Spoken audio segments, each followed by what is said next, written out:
జగడములను పుట్టించునని ఎరిగట్టి వారిని విసర్జించుడి. సత్య విషయమైన అనుభవ జ్ఞానం వారికి కలుగుటకై దేవుడు ఒకవేళ ఎదురాడు వారికి మారు మనసు దయచేయును.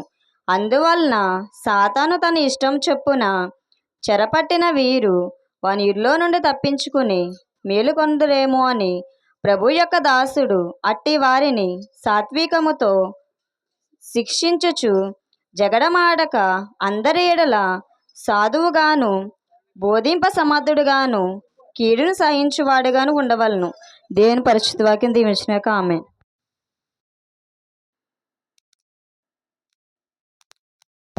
వాక్య భాగం చదివినందుకు క్రీస్తు వారి పేరట వందనాలు. మరి యొక్క కూడిక మరి ఎందు నిమిత్తం అయితే ఏర్పాటు చేసి ఉన్నారో దయతో కుటుంబ సభ్యులు వచ్చి తెలియపరిచిన తర్వాత వారి నిమిత్తం ప్రార్థన చేద్దాం.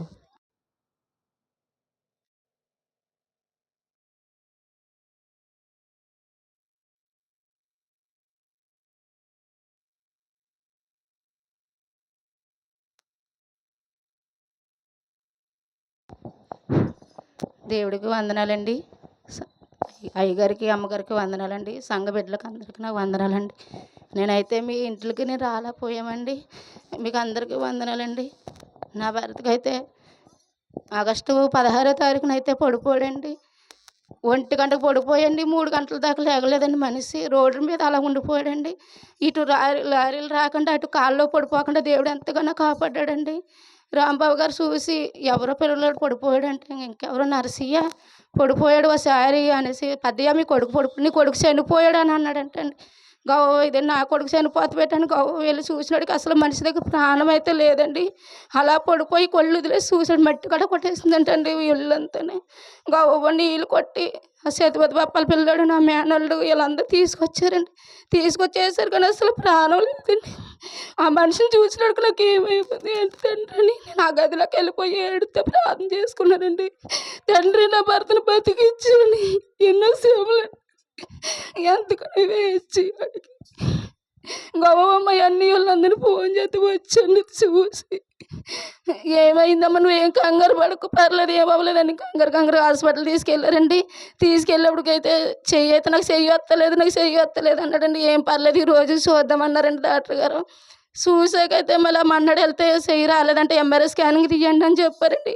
ఆ ఎంఆర్ఐ స్కానింగ్ తీసినప్పుడైతే ఏం ప్రాబ్లం లేదు పర్లేదు వెళ్ళండి అన్నారండి. మందులు ఇచ్చారు కానీ చెప్పలేదండి. అయినా సరే చెయ్యి వస్తలేదండి. అలాగే ఎడుతున్నాం కానీ ఏంటి ప్రభా ఇలాగ అయిపోయిందని ఎంతో బాధపడ్డామండి. మమ్మల్ని ఎంతగానో ఓదార్చి మా సంఘం అంతా ఎంతగానో ప్రార్థన చేశారండి. చేశాకైతే మళ్ళీ వెళ్ళగానే నీకు 3 ఆపరేషన్లు పడతాయి 3 లక్షలు చూసుకున్నారండి. 3 లక్షలు అనేసి మేము ఎంత వేదన పడి ఏడిసానండి, దుఃఖించాము. మళ్ళీ రెండోసారి వెళ్తే 3 కాదు 5 లక్షలు అవుతాయి. 5 ఆపరేషన్లు చేయాలి. ఒక్కొక్క ఆపరేషన్ ఒక నెలకు చేయాలి. అదైనా చెయ్యి వస్తుందో అది మేమైతే చెప్పలేమన్నారండి. నేనైతే అయ్యగారితో చెప్పామండి.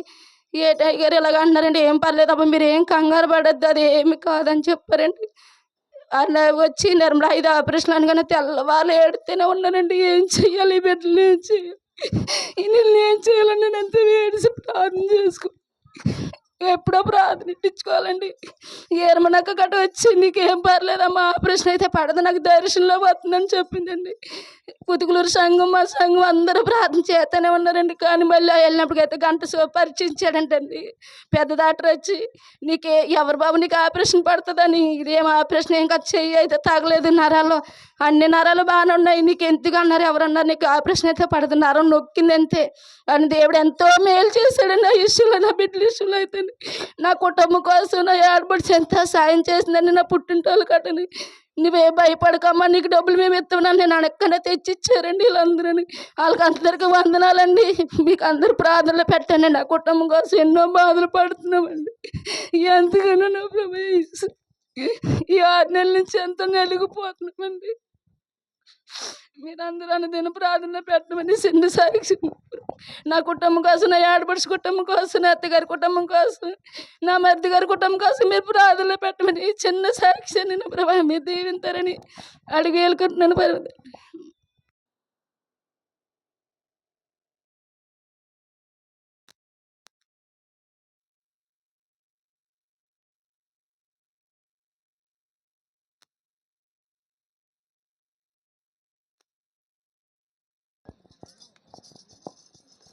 స్తోత్రములు స్తోత్రములు స్తోత్రములు. మహాగణుడ, మహోన్నతుడ, సర్వాధికారి, సర్వసృష్టికర్త, నీ పరిశుద్ధమైన నామముకు లెక్కలేని స్తుతులు స్తోత్రములు బాబు. స్తోత్రములయ్యా, స్తోత్రములు నా యేసయ్యా. అయ్యా, ఈ కుటుంబంలో గొప్ప మేలులు చేసినందుకే వందనాలు నా యేసయ్యా. వందనములు నా తండ్రి. బిడ్డ ఎంతో వేదన చెందేదయ్యా నా ప్రభ, ఎంతో కన్నీరు కార్చేదయ్యా నా తండ్రి. అయినప్పటికీ నా తండ్రి, ఆ బిడ్డనికి ఓదార్పు దయచేసి నా ప్రభ, భర్తని నా ప్రభ గొప్ప సాక్షిగా నువ్వు నిలబెట్టుకున్నందుకే వందనాలు నా యేసయ్యా. వందనములు బాబు. ఏమిచ్చినా కానీ నీ రుణమైతే మేము తీర్చలేము నాయన. అయ్యా నా ప్రభా, నీవు సిలువ మీద వేలాడినప్పుడు నా తండ్రి ఏక శరీరమై చేయడానికి భూలోకానికి వచ్చానని సెలవిచ్చావయ్యా. అయ్యా నా ప్రభా, మమ్మల్ని అందరినీ నువ్వు ఏక శరీరముగా చేసుకున్నావని నమ్ముచున్నామయ్యా. మాకున్న ఇరుకులు ఇబ్బందులను తుడిసివేయడానికి వచ్చావని నమ్ముచున్నాం నా తండ్రి. అయ్యా, నీకే లెక్కలేని స్తుతులు స్తోత్రములు బాబు. స్తోత్రములయ్యా. అయ్యా, నీకే లెక్కలేని స్తుతులు నా బాబు. ఏమిచ్చినా కానీ నీ రుణం మేము తీర్చలేము నాయన. అయ్యా, ఏ పాటి వారము నా యేసయ్యా. నీ పాదాల చెంతను ఉండడానికి కూడా యోగ్యత లేని వారము నా తండ్రి. అట్టివారైనప్పటికీ నా యేసయ్యా, మా కొరకు కల్వరి శిలువలో నీ ప్రాణము విడిచినావయ్యా. అయ్యా, మా కొరకు ఈ భూలోకానికి వచ్చినావు నా తండ్రి. నా యేసయ్యా, నీకే స్తుతులు స్తోత్రములు బాబు. స్తోత్రములయ్యా. అయ్యా నా ప్రభా, కుటుంబంలో నా ప్రభా నరసీని జ్ఞాపకం చేసుకున్నందుకే వందనాలు బాబు. అయ్యా నా ప్రభా, సిద్ధిని కూడా జ్ఞాపకం చేసుకున్నావని నమ్ముచున్నానయ్యా. అయ్యా నా ప్రభా, ఎన్నో గొడవలు ఉన్నప్పటికీ నా తండ్రి, భార్య రానన్నప్పటికీ నా యేసయ్యా, మరలా ఆ బిడ్డని నా ప్రభా బిడ్డలతో తోడుకుని వచ్చినందుకే వందనాలు నాయన. ఆ కుటుంబంలో ఇంకనూ సమాధానం దయచేయమని అడుగుచున్నానయ్యా. కుటుంబం అంతా నా ప్రభా నీ సన్నిధిలో నా ప్రభా నిన్ను ఆరాధించే శక్తిని దయచేయమని అడుగుచున్నానయ్యా. అయ్యా, నీకే వందనములు నా యేసయ్యా. వందనములు బాబు. అయ్యా, కుటుంబం ఎంతో వేదన చెందుతుందయ్యా. బిడ్డల కోసం నా ప్రభా సింహసల్మక్క ఎంతగానో నలిగిపోయేది నా తండ్రి. అయ్యా, బిడ్డ మొర్ర ఆలకించావని నమ్ముచున్నామయ్యా. నా తండ్రి, నీకే లెక్కలేని స్తుతులు స్తోత్రములు బాబు. స్తోత్రములయ్యా. అభిని జ్ఞాపకం చేసుకోనైనా యవన దిశలో ఉన్నాడు నా యేసయ్యా. నా ప్రభా, కుడిమికి వెడమికి తొట్టిల్లిపోకుండా నాయనా, సాతాను వలలో చిక్కుకోకుండా నాయనా, సాతాను వేసే ప్రతి చిక్కి గడలకి నా ప్రభ చిక్కుకుపోకుండా నా తండ్రి నీ సాధునులోను నా ప్రభ నీ సజీవైన రెక్కల నీడను భద్రపరచుకోమని అడుగుచున్నానయ్యా. అయ్యా, నీకే వందనములు నా దేవా. వందనాలు నా యేసయ్యా. అయ్యా, పద్యమాయను కూడా జ్ఞాపకం చేసుకో నా తండ్రి. అయ్యా, వయసు అయితే అయిపోతుంది కానీ ఇంకను నీ నెరగని వాడి వలె ఉన్నాడయ్యా. అయ్యా, బిడ్డను మార్చమని అడుగుచున్నానయ్యా. చివరి దిశలో ఉన్నప్పటికీ నిన్ను ఎరిగిన వారి వలె మార్చుకోమని అడుగుచున్నాను నా యేసయ్యా. నా దేవా, నీకే స్తుతులు స్తోత్రములు బాబు. స్తోత్రములయ్యా. ఇంకను ఆ కుటుంబంలో ఉన్న నా ప్రభ ఇరుకుల ఇబ్బందులను తీర్చమని అడుగుచున్నానయ్యా. అయ్యా, చీకటి శక్తులు ఇంకను ఏదైతే ఉన్నదో తొలగించమని అడుగుచున్నానయ్యా. చంటి బిడ్డల్ని జ్ఞాపకం చేసుకోమని అడుగుచున్నాను నా బాబు. వాళ్ళు చదువుతున్న చదువుల్ని జ్ఞాపకం చేసుకోండి అయ్యా. వారు బడికి వెళ్ళేటప్పుడు వచ్చేటప్పుడు నీ కాపుదల ఉంచండి నాయన. అయ్యా, నీకే లెక్కలేని స్తుతులు స్తోత్రములు బాబు. స్తోత్రములయ్యా. నా ప్రభా, పొంగు చూపినప్పుడు కుటుంబం అంతా ఎంతో వేదన చెందేది నా యేసయ్యా. బిడ్డల్ని లేవనెత్తినందుకే వందనాలు బాబు. వందనములు నా యేసయ్యా. నా తండ్రి, నీకే స్తుతులు స్తోత్రములు బాబు. స్తోత్రములయ్యా.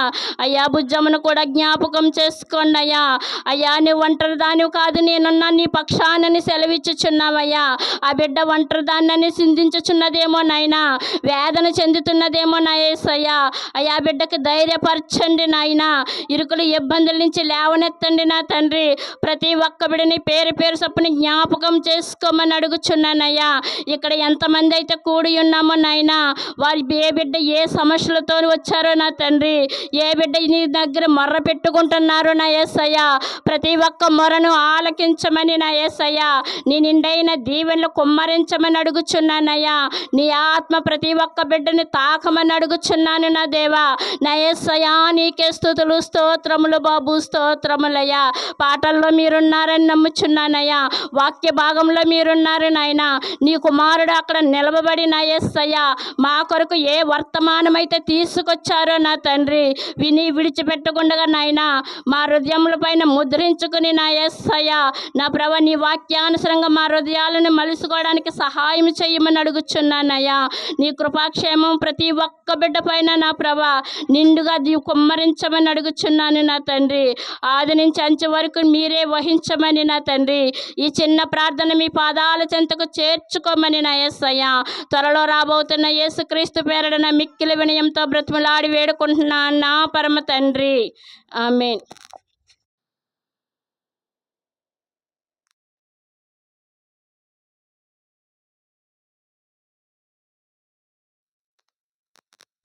డేవిడ్ రాజు గారు కీర్తన పాడతారు. కీర్తన అయ్యేలోపు కొంచెం మీ ప్లేస్లన్నీ సెట్ చేసుకోండి.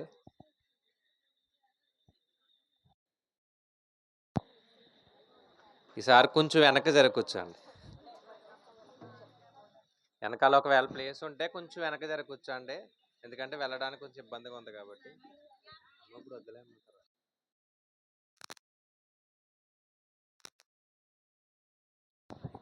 హల్లెలూయా. కొండల తట్టున కన్నులు నేనెత్తుచున్నాను, కొండల తట్టున కన్నులు నేనెత్తుచున్నాను. నాకు సహాయము ఎక్కడ నుండి వచ్చును? కొండల తట్టు నా కన్నులు నేనెత్తుచున్నాను, కొండల తట్టు నా కన్నులు నేనెత్తుచున్నాను. యెహోవా వలనే నాకు సహాయం కలుగును. ఆయన భూమ్యాకాశములను సృజించిన దేవుడు. యెహోవా వలనే నాకు సహాయం కలుగును. ఆయన భూమ్యాకాశములను సృజించిన దేవుడు. ఆయనే నీ పాదములను త్రొట్రెల్ల నీయడు. ఆయనే నీ పాదములను త్రొట్రెల్ల నీయడు. కొండల తట్టు నా కన్నులు నేనెత్తుచున్నాను, కొండల తట్టు నా కన్నులు నేనెత్తుచున్నాను. నీ కుడి పక్కన యెహోవా నీకు నీడగుండును. పగలు ఎండ దెబ్బైనను నీకు తగులదు. నీ కుడి పక్కన యెహోవా నీకు నీడగుండును. పగలు ఎండ దెబ్బైనను నీకు తగులదు. రాత్రి వెన్నెల దెబ్బైనను నీకు తగులదు. రాత్రి వెన్నెల దెబ్బైనను నీకు తగులదు.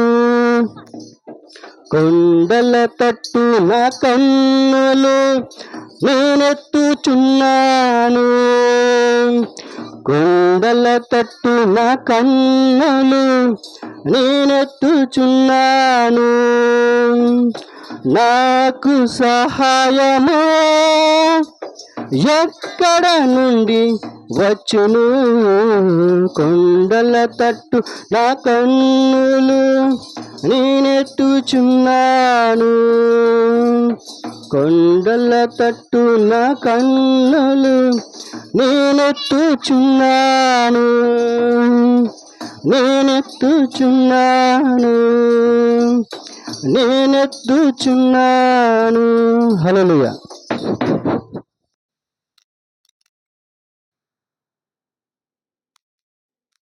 చక్కటి కీర్తన పాడినందుకు క్రీస్తువారి పేరిట వందనాలు. చిన్న ప్రార్థన చేసి వాక్యాన్ని ఆనందాం. దయ కలిగిన మా కన్న తండ్రి, మీ ఘనమైన ఉన్నతమైన నామమునకు వందనములు. దేవా, మీ యొక్క ఉన్నతమైన కృపను బట్టి మమ్మల్ని కాచి కాపాడిన విధానాన్ని బట్టి తండ్రి వందనములయ్యా.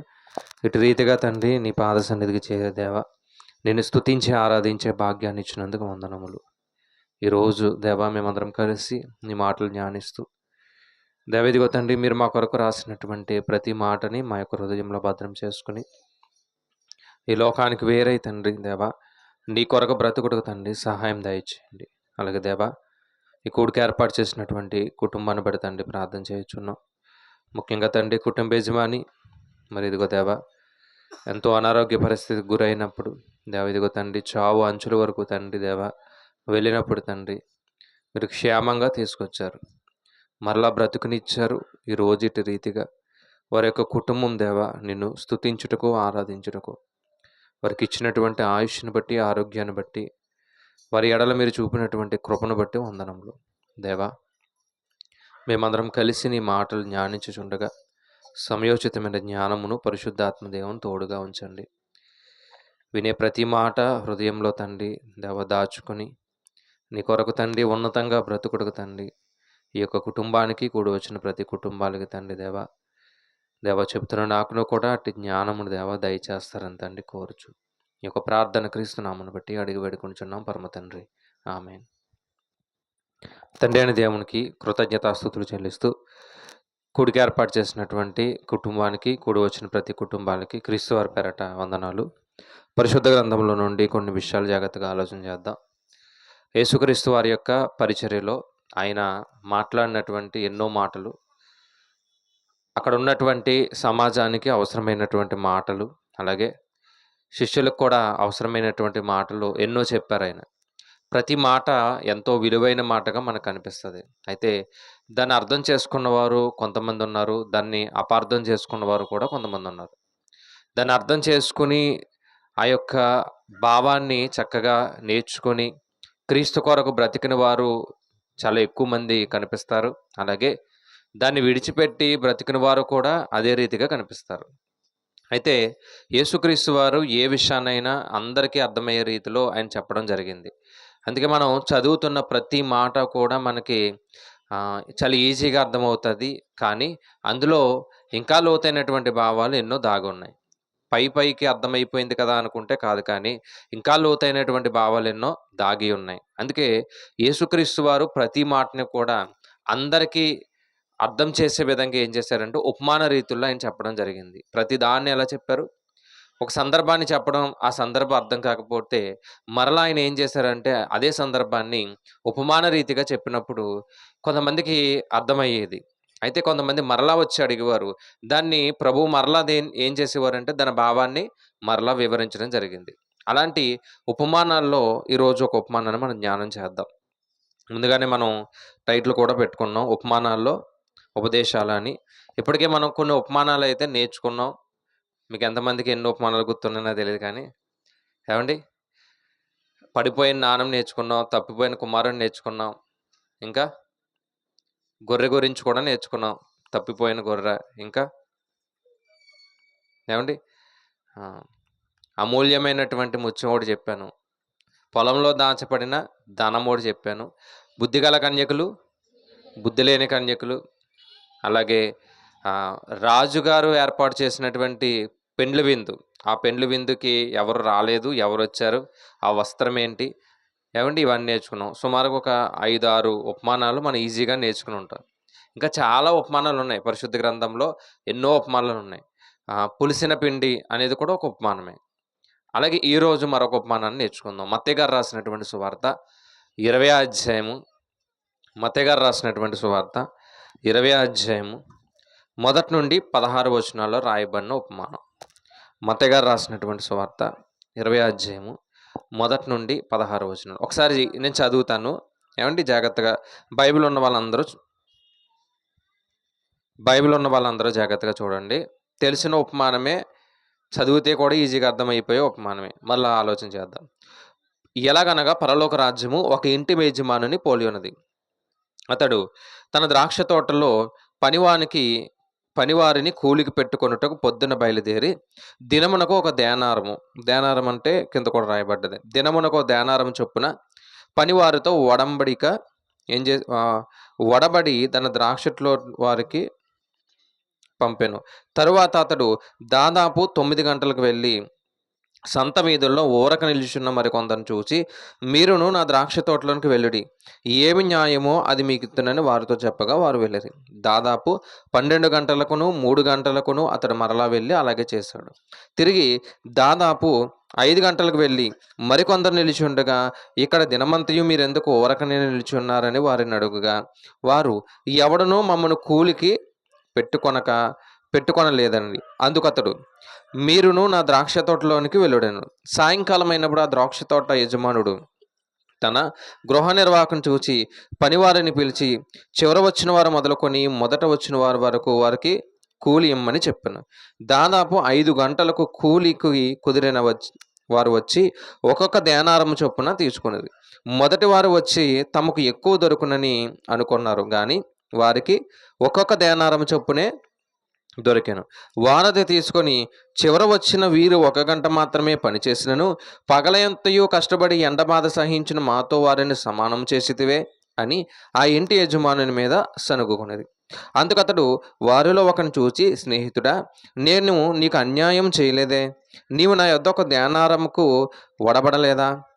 నీ సొమ్ము నీవు తీసుకొని పొమ్ము. నీకిచ్చినట్టే కడపడ వచ్చిన వీరికిచ్చుట నాకిష్టమైనది. నాకిష్టం వచ్చినట్టు నా సొంత సొమ్ముతో చేయుట న్యాయము కాదా? నేను మంచివాడనైనందున నీకు కడుపు మంటగా ఉన్నదా అని చెప్పాను. ఈ ప్రకారమే కడపటి వారు మొదటివారగుదురు, మొదటివారు కడపటివారగురు. ఎన్ని వచనాలు? 16 వచనాలు. ఏమండి, మనం చదవగానే అర్థమైపోయింది మనకి, అంతే కదండి. చాలా ఈజీగా అర్థమైపోయింది. మరలా ఒకసారి ఆలోచన చేద్దాం. ఆయన ఎందుకు చెప్తున్నాడు, దేని గురించి చెప్తున్నాడు? చాలా సందర్భాల్లో ఉపమానాలు చదువుతున్నప్పుడు, ఏ సందర్భాన్నైనా చదువుతున్నప్పుడు ఎక్కువగా మనం పైన ఏం చెప్పారు అనేది కూడా ఆలోచన చేయాలి. అందుకే ఆయన ఎలాగనగా అని మొదలుపెట్టాడు. 20వ వచనం మొదటి వచనంలో ఎలాగనగా అని మొదలుపెట్టాడు. అసలు ఎందుకు చెప్తున్నాడు ఆయన ఉపమానాన్ని? అక్కడ ఆ ఉపమానాన్ని చెప్పడానికి గల అర్థమేంటి? ఏ సందర్భాన్ని బట్టి చెప్పారు? ఎవరన్నా అడిగారా? అడిగితే ఆయన చెప్పడానికి ప్రయత్నం చేస్తున్నాడా అనేది జాగ్రత్తగా చూద్దాం. ఎవరు అడిగారు అంటే అక్కడ శిష్యులు అడిగారు. ముఖ్యంగా పేతురు గారు అడిగారు. ఏమని అడిగారంటే, ధనవంతులు పరలోక రాజ్యం వెళ్ళడం కొంచెం కష్టము అని ఎవరు చెప్తున్నారు? యేసుక్రీస్తు వారు చెప్తున్నారు. సూది బెజ్జంలో ఒంటె దూరుట సులభమని 19వ అధ్యాయం 24 చూద్దాం ఒకసారి.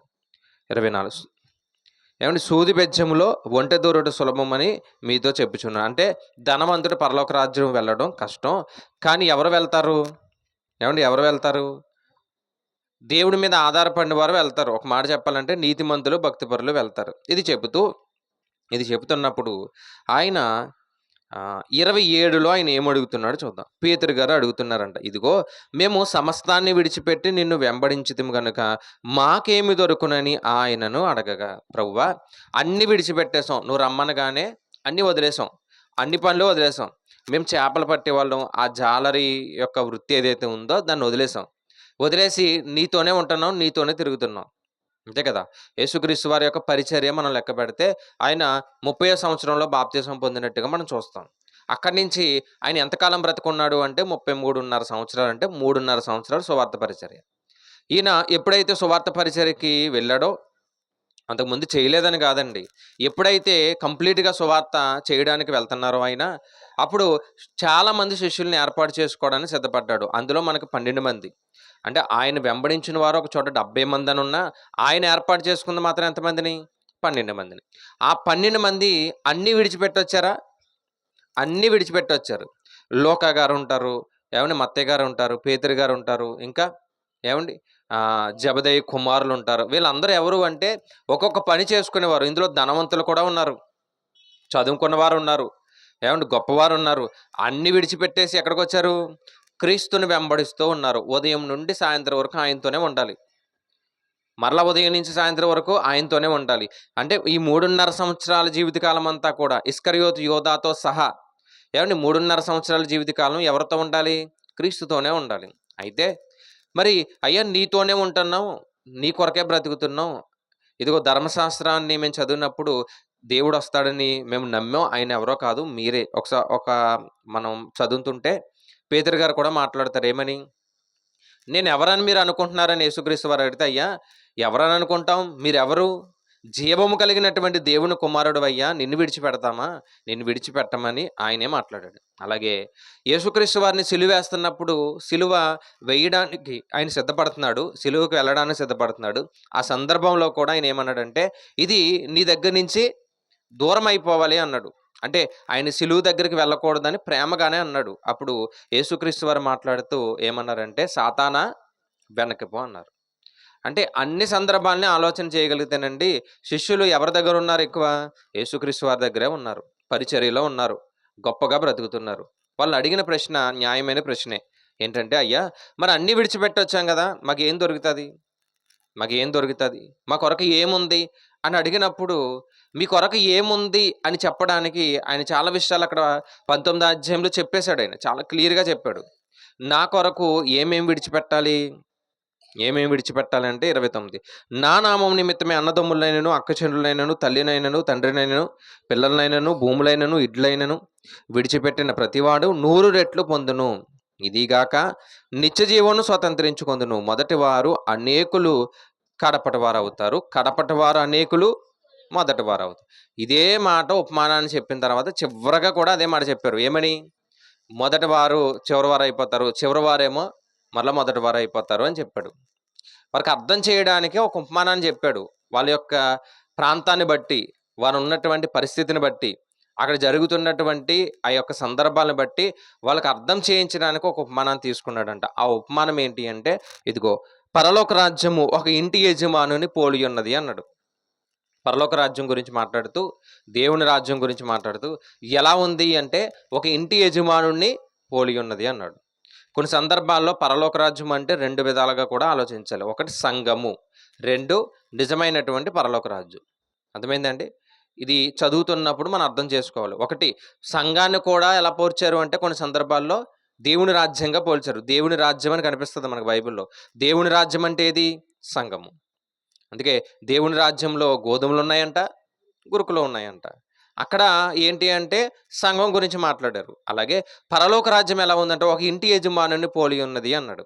ఆ ఇంటి యజమానుడు ఏమండి, ఆ ఇంటి యజమానికి ఏముందంట? ఒక ద్రాక్ష తోట ఉంది. ఇంటి యజమానునికి ఏముంది? ద్రాక్ష తోట ఉంది. ఈ ద్రాక్ష తోట ఎలా ఉందంటే, ఆయన చూడండి, ఒక మాట చూద్దాం అక్కడ.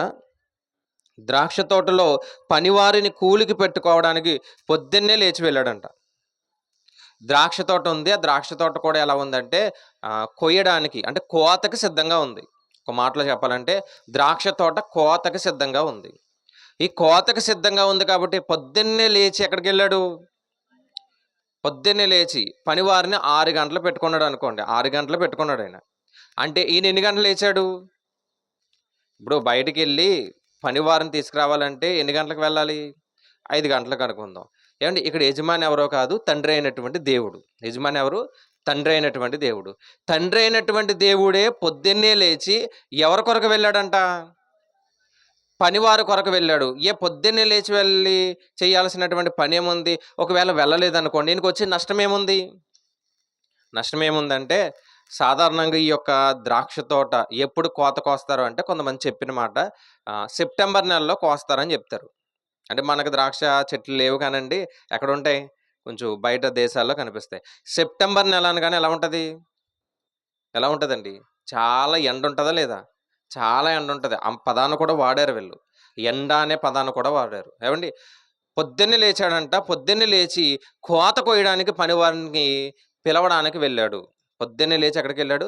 కోత కొయ్యడానికి పనివారు కావాలి కాబట్టి వెళ్ళాడు. ద్రాక్ష గెలలు పండిన తర్వాత అండి, దాన్ని అలా వదిలేసామనుకోండి, ఏమవుతుందంటే అది మరింత తియ్యగా మారిపోతుంది. మరింత తియ్యగా మారిపోయినప్పుడు అది ద్రాక్ష రసానికి పనిచేయదు. ఎప్పుడూ కూడా ద్రాక్ష రసం అనేది కొంచెం పుల్ల పుల్లగానే ఉండాలి. అదే మంచిది. అది తియ్యగా ఎప్పుడైతే మారిపోతుందో, మరింత తియ్యగా మారిపోతుందో, అది కస్టమర్ అనేవాడు తీసుకోడమాట. అప్పుడు నష్టం ఎవరికి? యజమానికి. అంటే తియ్యగా మారిన తర్వాత ఇతనికి చేదొచ్చింది. చేదంటే నష్టం వచ్చింది.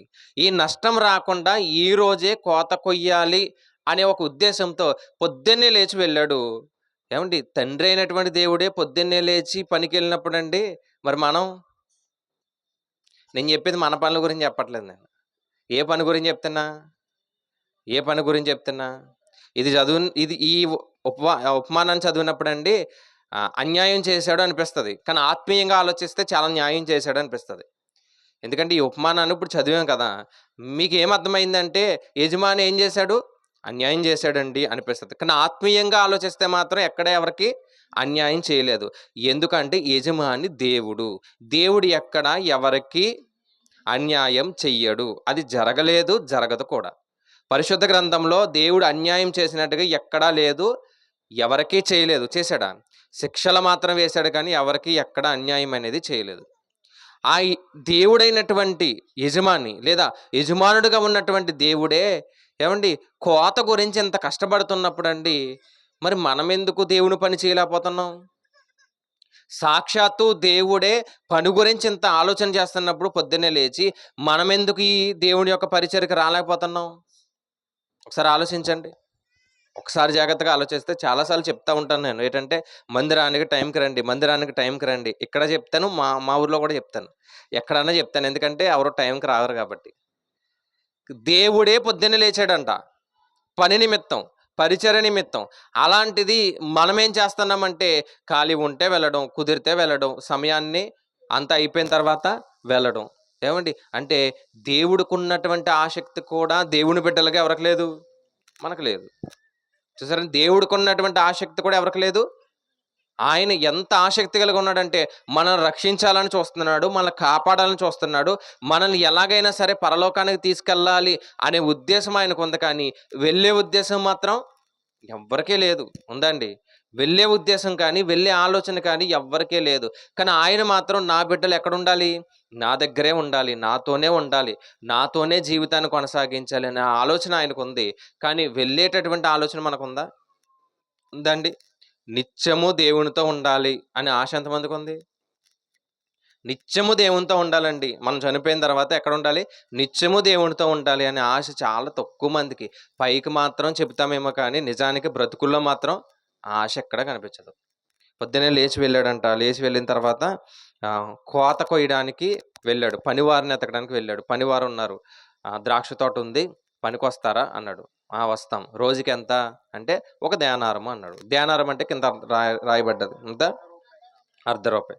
ఈరోజు మనకి కూలి ఎంత అంటే 800, 1000, 1500, 2000 అలా ఉందా లేదండి? అంటే చేసే పనిని బట్టి, ప్రాంతాన్ని బట్టి డిమాండ్ అనేది ఏమైంది, పెరుగుతూ వెళ్ళిందా లేదా? ఒకవేళ ఉద్యోగం చేసినా అది కూడా కూలి లెక్కలో తీసుకున్నాను అనుకోండి, అదన్నా అంతే కదా. ఒక 800, 1000, 1500, 2000. కానీ ఆ రోజు ఏంటంటే దేనారం అంటే ₹1/2. ₹1/2తో వారు బ్రతికేసేవారు. అంటే ఆ కాలాన్ని బట్టి వారు బ్రతికేవారు. అంటే ఒక రోజు కూలి ఎంత అంటే ₹1/2. సరే వస్తాను, ఎంత అంటే చెప్తున్నారు చూడండి, ఎంత ఒక దేనారము. వెళ్ళారు, పని చేస్తున్నారు. ఏమండి ఎక్కడ పని చేస్తున్నారు? ద్రాక్ష తోటలో పని చేస్తున్నారు. ఒక 3 గంటలు అయిపోయిన తర్వాత మరలా యజమాని వచ్చాడు బయటికి. 3 గంటలు అయిపోయిన తర్వాత మరలా యజమాని వచ్చి ఎన్ని గంటలకు వచ్చాడంట? 9 గంటలకి. అంటే 6 గంటలకు వెళ్ళారు అనుకోండి పనికి. మరలా 3 గంటల తర్వాత వచ్చి మరలా పనివారిని ఎదుగుతున్నాడంట. మరలా ఎవరిని ఎదుగుతున్నాడు? మరలా పనివారిని ఎదుగుతున్నాడు. ఏమండి అంటే వాళ్ళు సరిగ్గా కొయ్యట్లేదని ఏమైనా రాయబడ్డదా? లేదు. మరి ఎందుకు మరలా వచ్చాడు ఆయన? మరలా ఎందుకు వచ్చాడు ఆయన? మరలా ఎందుకు వచ్చాడంటే ఒక మాట చూద్దాం. మత్తయి సువార్త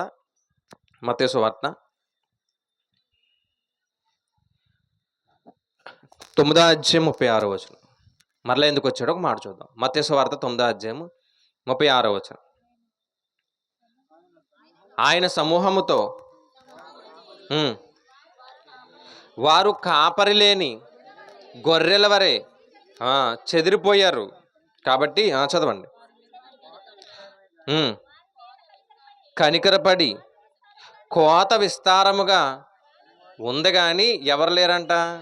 పనివారు లేరంట. కోత ఎలా ఉంది? ఆయనకున్నటువంటి ఆ ద్రాక్ష తోట కాసేపు లోకం అనుకుందాం, ఏమండి కాసేపు సంఘం అని కూడా అనుకుందాం. 2 విధాలుగా కూడా ఆలోచన చేద్దాం. ఏమండి ఆ కోత ఎలా ఉంది అంటే చాలా ఎక్కువ ఉంది.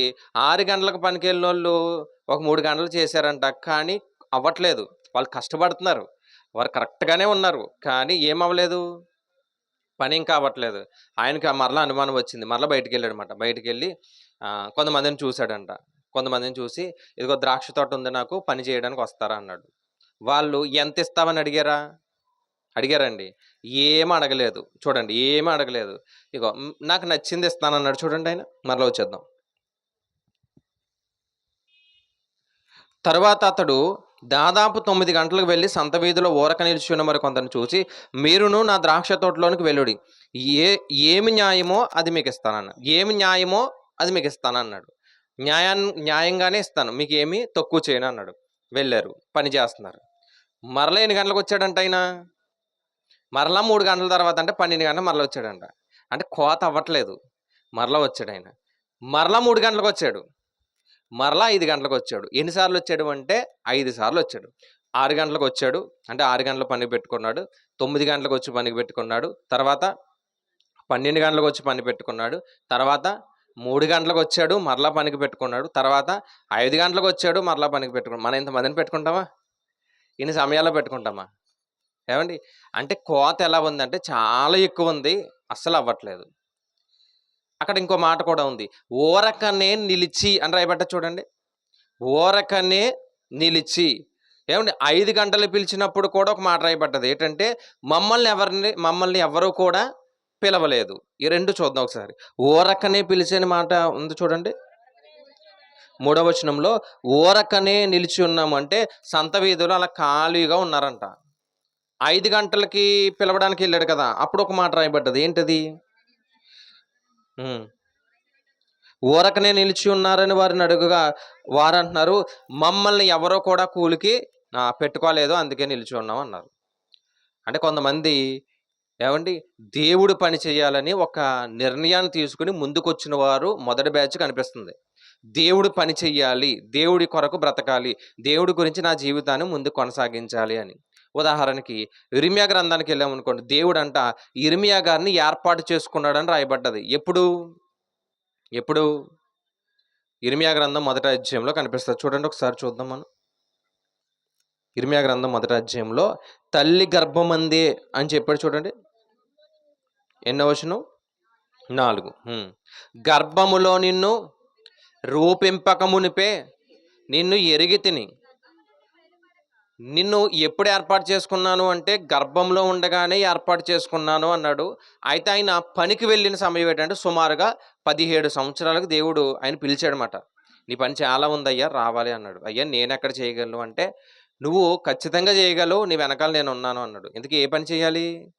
సువార్త పరిచర్య చెయ్యాలి.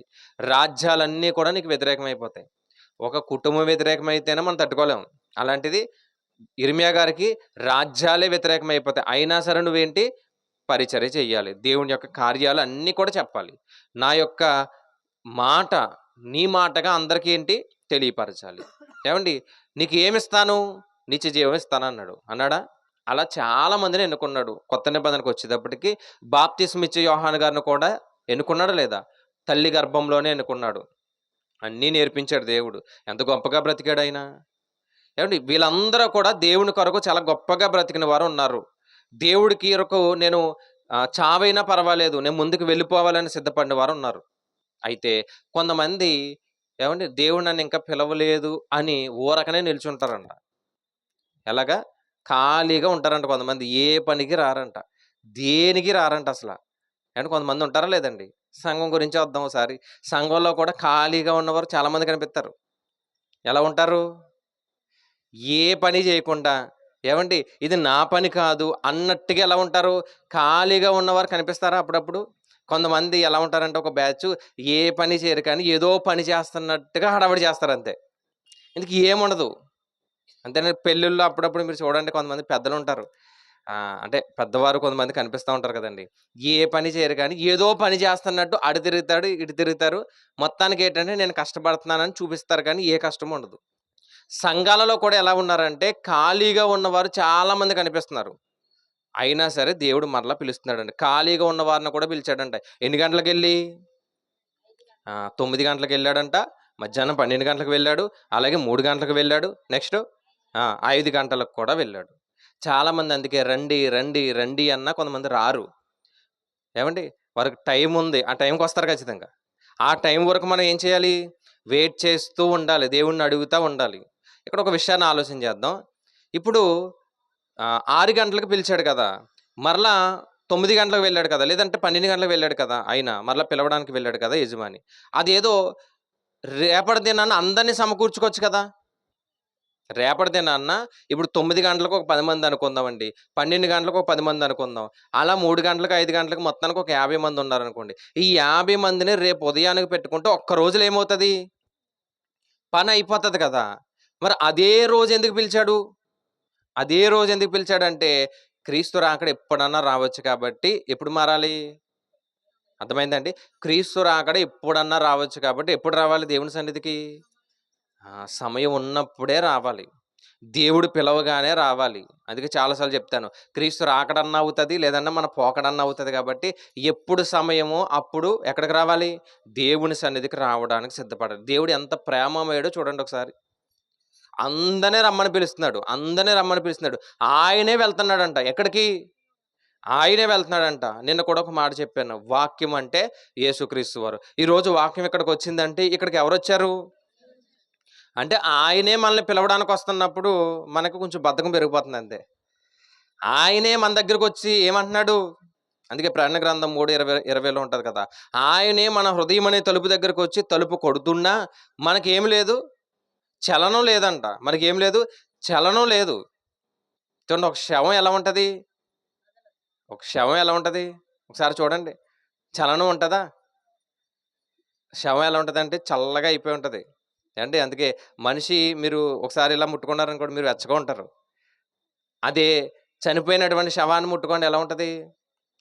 చల్లగా ఉంటది. అంటే ఏ చలనం ఉండదు. ఏవండీ ఏ చలనం ఉండదు. అక్కడికెళ్ళి ఫోటోలు తీత్తాను స్మైల్ ఇవ్వన్నా ఏమన్నా అంటదా?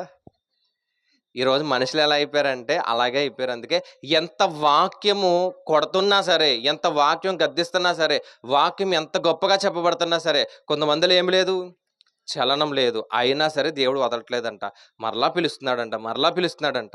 ఎన్ని సార్లయినా పిలుస్తానే ఉంటాడు. అందుకే దినమంతా ఆయన ఏం చేస్తున్నాడు? చేతులు చాపుతూనే ఉన్నాడు. కానీ రావడానికి మనకి నిర్లక్ష్యం. రావడానికి, నేర్చుకోవడానికి, దేవుడి దగ్గరికి వెళ్ళడానికి, ఆయనతో బ్రతకడానికి మనకేం లేదు? నిర్లక్ష్యం. అందుకే ఈయన మాట్లాడుతూ ఏమన్నాడంటే, మరలా వెళ్ళాను. మీరు ఊరకనే ఉండకండి నేను మరలా వెళ్ళాను అన్నాడు. ఏవండీ ఒకసారి ఈ వచనాన్ని మరలా ఆలోచన చేద్దాం. ఇక్కడ 5 గ్రూపుల వారిని పిలిచాడు. లేదంటే 5 బృందాల వారిని పిలిచాడా లేదా? పిలిచాడు. ఈ 5 బృందాల వారు ఏం చేస్తున్నారంటే పని చేస్తున్నారా లేదా? పని చేస్తున్నారా లేదా? చేస్తున్నారు. ఒకసారి సంఘం దగ్గరకొచ్చి ఆలోచన చేద్దాం. సంఘములో సేవకుడుంటాడు, విశ్వాసులుంటారు. సేవకుడు తన పని ఖచ్చితంగా ఏం చేయాలి? చేసుకుంటూ వెళ్ళాలి. ఏవండీ ఇక్కడ పని చేస్తున్నారు కదా! మనం కూడా సేవకుడుగా ఎవరైతే ఉన్నారో వారు తన పని చేసుకుంటూ వెళ్ళాలి. రెండవది విశ్వాసుల దగ్గరకొద్దాం. విశ్వాసుల్లో కూడా కొంతమందుంటారు. సేవకుడు ఎప్పుడూ కూడా విశ్వాసులకు పని చెబుతూ ఉండాలి. పని చెప్పలేదనుకోండి విశ్వాసులు ఏమైపోతారు? విశ్వాసులకి పని చెబుతూ ఉండాలి. కొంతమంది ఎలా ఉంటారంటే ఒకటి చెప్పిన పనిని వెంటనే చేసేవారు ఉంటారు. కొంతమందిని చెప్పిన పని తప్పించుకునేవారు ఉంటారు. ఒకవేళ ఈ కుర్చీ కింద పెట్టండి అన్నాననుకోండి ఎవరికైనా చెప్పాననుకోండి ఉదాహరణకి. ఏవండీ చెప్పిన వెంటనే చేసేవాళ్ళు ఒకరుంటారు. ఇంకొకరు ఎవరుంటారంటే ఈ కుర్చీని నేను పెట్టమన్నాను కదా! వాడు ఇంకొకటి చెప్తాడనమాట. అంటే చెప్పిన వెంటనే ఏం చేయరు? చేయకుండా ఒకరుంటారు. మరి అయినా సరే అలాంటి వారికి చెప్పాలా? చెప్పాలి. ఎందుకంటే ప్రతి ఒక్కరు ఏ పనిలో ఉండాలి? ఏ పనిలో ఉండాలండి? ప్రతి ఒక్కరు దేవుని పనిలో ఉండాలి. సంఘంలో ఒక 80 మంది ఉంటే, సంఘంలో ఒక 100 మంది ఉంటే, 100 మంది దేవుని పనిలోనే ఉండాలి. 100 మంది ఎక్కడ ఉండాలి? దేవుని పనిలో ఉండాలి. ప్రార్థన చేసేవారు ప్రార్థన చేస్తూ ఉండాలి. పాటలు పాడేవారు పాటలు పాడుతూ ఉండాలి. ఏవండీ బరకాలు వేసేవారు, కుర్చీలు వేసేవారు. అందరూ వారి పనులు ఏం చేయాలి? చేస్తూనే ఉండాలి. ఎప్పటి వరకు? కోత అయ్యే వరకు కూడా చేస్తూనే ఉండాలి. అంతే కదా! ఎప్పటి వరకు చేయాలి? కోత అయ్యే వరకు చేస్తూ ఉండాలి. ఈ బరకం కింద పాడేసి ఇక్కడి వరకునే మోస్తానంటే కుదురుతదా? మరి అక్కడి నుంచి అక్కడికి ఎవరు మోస్తారు? ఇక్కడి నుంచి కింద వరకు మోసాం బానే ఉంది. ఇక్కడి నుంచి ఎక్కడికి? మందిరం వరకు మొయ్యాలి. ఎవరు మోస్తారు? కోత అయ్యే వరకు కూడా చెయ్యాలి. అందరూ చెయ్యాలి.